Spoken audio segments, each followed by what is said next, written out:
Hey there, my friends. Hope your weekend is going well, or whenever you should watch this, hope your day is going well. It's a beautiful Sunday here in South Alabama, but I haven't been able to say that for about 4 days now. I saw the sun this morning and it literally almost made me weep. It has been gray and dreary here for 4 days.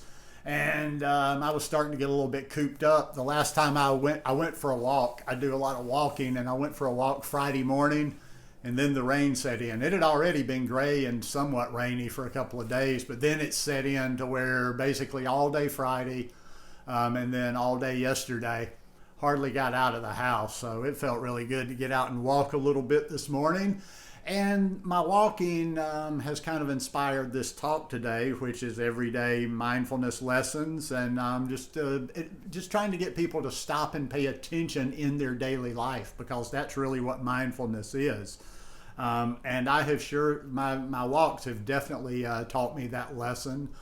And just my mindful practice in general has kind of taught me to slow down. And before I get into it, let me just read, because sometimes, there's so many definitions of mindfulness now. I just wanted to go get an actual pretty much standard definition of mindfulness, but everybody kind of applies it in their own way. And mindfulness is basically a mental state achieved by focusing one's awareness on the present moment.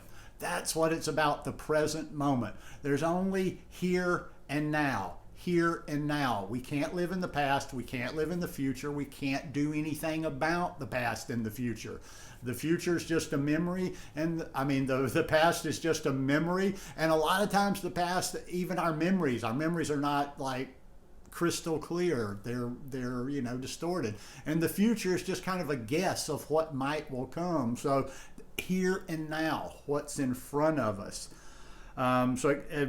While calmly acknowledging and accepting one's feelings, thoughts, and bodily sensations.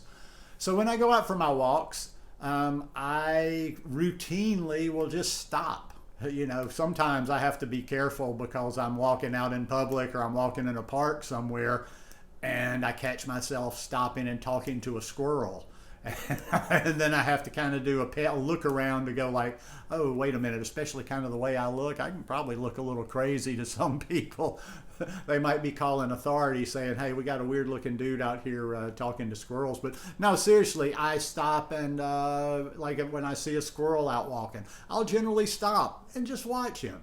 And in that moment, there's really nothing going on except for that squirrel. I'm just kind of like, oh, that's interesting. Like, I've seen a million squirrels. Let's see how different this one's going to be. Can I get closer to him before he runs away, or is he going to run away immediately? I do the same thing with birds. I was recently walking at this little preserve here close to where I am. It's a beautiful place. It's a nice long winding walk through the woods. I think I've talked about it before. There's a little cemetery in there. And when I go through there, there's all kind of, now that I've walked through there a number of times, there's just my little mindfulness points in there, and I go, and when I'm there, I'm there. I go to this little cemetery in this preserve. It's just an old family from this area cemetery. The oldest, I guess he's the patriarch of the family, goes back to 1789, and the name, this part of the country was under the Spanish flag for a while. It's been under the French flag, so he was, I think, Spanish. And I just go to those graves and I pay attention to those graves, and every bird, I will stop. If I hear a bird and I can think that it's within earshot, I'll stop and I'll just focus on these birds. And it's these little moments of mindfulness. And it's not just when I decide I'm going out for a walk. I do air quotes because, going out for a walk is a decision versus just walking places in day-to-day life. But I still get those chances even when I'm just out and about in day-to-day life. Even when I'll go into town, I'm close to two different, I guess you'd call them large towns. They're not cities, Daphne, Alabama, and Fairhope, Alabama.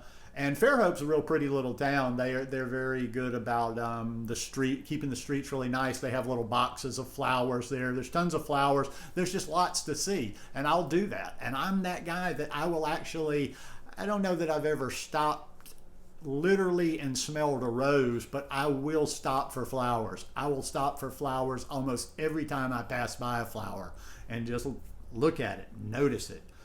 And in that moment, and that's what mindfulness, that's what over the years, even though, I've only had a formal meditation practice daily for the last year and a half, year and 3/4. Plus, I've been meditated a lot over the last 6 years, off and on, long stretches.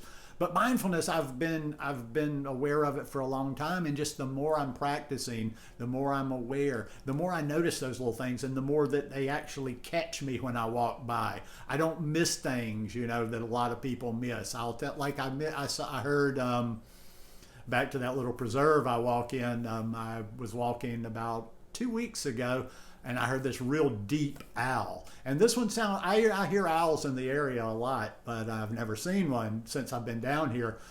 And it had the way the sound was, it sounded like, oh, well, this one's pretty close. So I said, well, let me just take a couple of minutes. And it took me about 2 or 3 minutes. It wasn't like I looked up and immediately saw it, but I kept looking, and then all of a sudden I'm like, oh, there's a big old beautiful owl. And I just sat there and looked at this guy for a while. And when I was in the birds, I have some sort of a weird special connection with the birds. It was hawks. I don't get as close to hawks here. I see some hawks every once in a while, but when I was in Costa Rica, me and the hawks, we had this kind of connection. We would just like zone in on each other. So it doesn't have to be formal practice. Just stop and pay attention. That is mindfulness. We can bring mindfulness into our everyday life. And if we leave our house, if we wake up in the morning just with kind of an open, just open and kind of aware and paying attention, if we're always paying attention, we will find more and more that we come across these things daily, or not necessarily that we come across them. We've been coming across them probably forever, whether you had way before you ever heard of the word mindfulness, and just walked right by and never gave them a second thought. But when you start thinking in a mindful way and you start paying attention to the now more and more and more, you see all kind of fascinating things around you. You see all kind of beauty. You see beauty everywhere that you would have, just in little things that you would have never thought would be so beautiful.